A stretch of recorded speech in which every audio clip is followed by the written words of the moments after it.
So with the charcoal, it's important that you get in touch with what the sort of marks the charcoal will make. I mean, if you use it, like if I'm using it like that, I can make a relatively light line, almost like a pencil line. It doesn't need to be big and thick and black and chunky like that. If I press and I use the whole end of my charcoal, it will make a lovely black velvety line.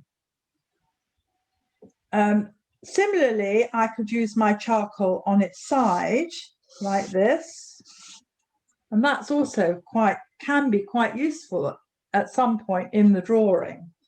The other nice thing I think about charcoal is you can soften it with your finger, if you don't mind getting slightly dusty fingers, and you can, soften the edges of your shapes, create sort of tone and shading, and then go back in and work on it again. So it's, I think, a pretty versatile medium, just like a pencil. The advantage over charcoal and pencil is that it gives you a much bolder, richer drawing, I think, charcoal. And the range of marks is much wider. So you can do some beautiful things with charcoal, and I'll show you later on some of the drawings that have been done with charcoal in this class. But for the time being, I think what I would like you to do is you can practice a bit on if you've got a spare piece of paper, just practice seeing what the charcoal will do. I mean, you can do sort of things like that. You can practice seeing how well you can get a very, very faint line. So it almost is there, but not there. I don't want to see drawings at the end, though, that are timid. So I'd rather you be a bit bold with it.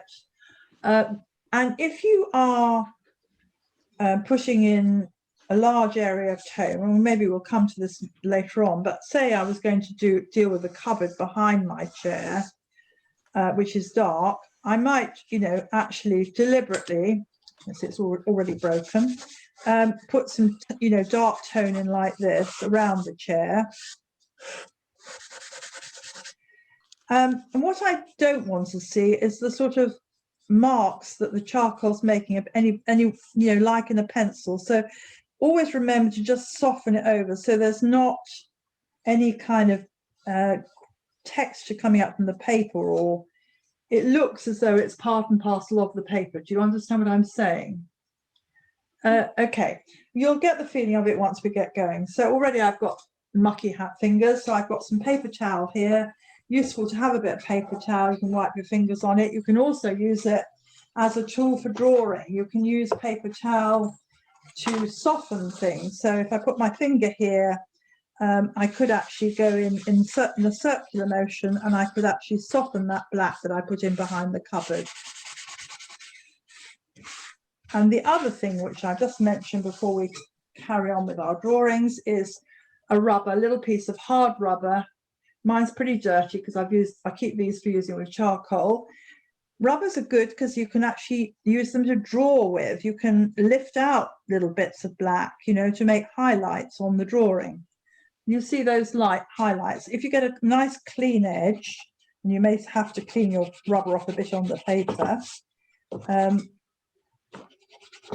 you can go in and you can literally get a nice, really crisp white line.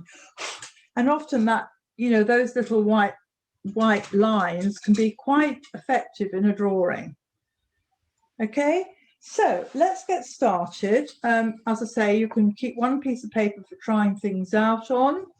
Underneath here, I've got my paper set up on my board and taped it slightly on an angle rather than facing me directly. It's slightly turned into a 3/4 view.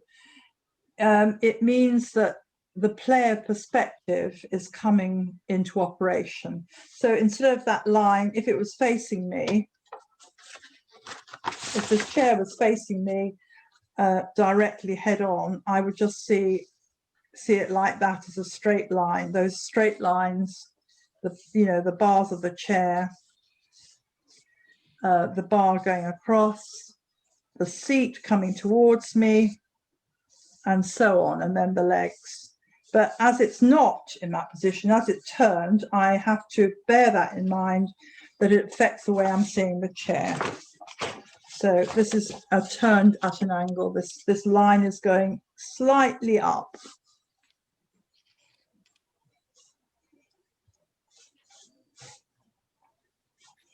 And it just, the edges, because I know it's based on a rectangular shape, I've got to make sure that the bottom of that little piece of the chair is parallel with the top, and similarly the sides. They're not upright, they're slightly at a slant in order to keep in line with the rest of the rectangle.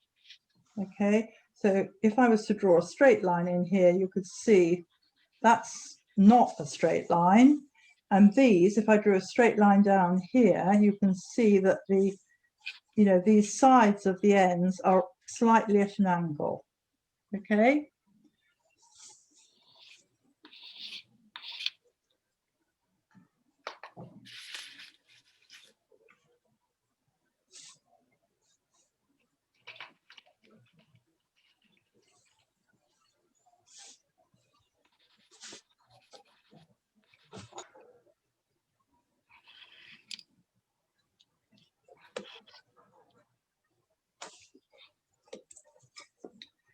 The seat of my chair, or the width of the seat of my chair, because of perspective, that's this bit, the actual seat part, which you could see here in the drawing, is surprisingly narrow because it's in perspective. So what I'm seeing is that the depth of the seat from the back to the front part is the same as the space above it, which looks narrow, but in fact that's actually the size it is.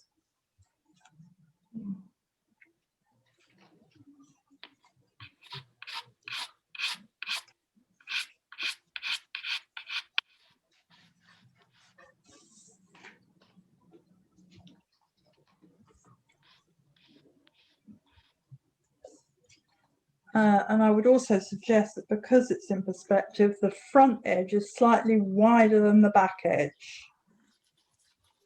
Yes, it is.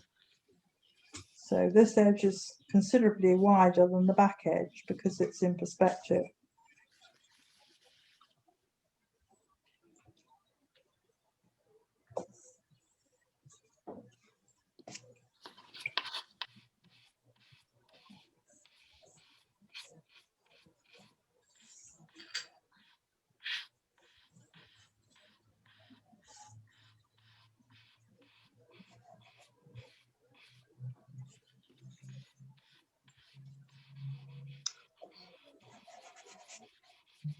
Idea not to rest your hand on the page if you can with charcoal. If you do need to rest your hand in order to draw something, then put something underneath your hand so you don't smudge your drawing.